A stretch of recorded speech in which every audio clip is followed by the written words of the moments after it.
Weather Service has issued severe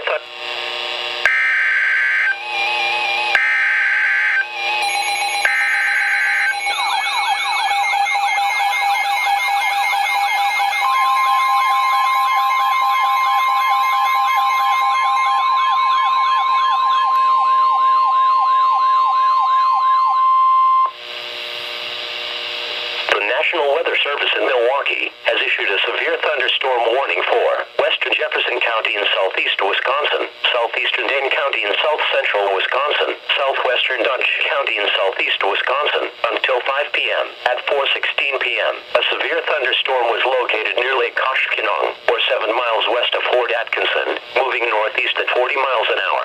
Hazard: golf ball size hail and 60 miles an hour wind gusts. Source: radar indicated. Impact: people and animals outdoors will be injured. Expect hail damage to roofs, siding, windows and vehicles. Expect wind damage to roofs, siding and trees. This severe thunderstorm will be near Fort Atkinson around 4:25 p.m., Lake Mills around 4:30 p.m., Jefferson around 4:35 p.m., Johnson Creek around 4:40 p.m. Other locations impacted by the severe thunderstorm include Milford, Bolton, Utica, Busseyville, Rockdale, Albion and Hebron. For your protection, move to an interior room on the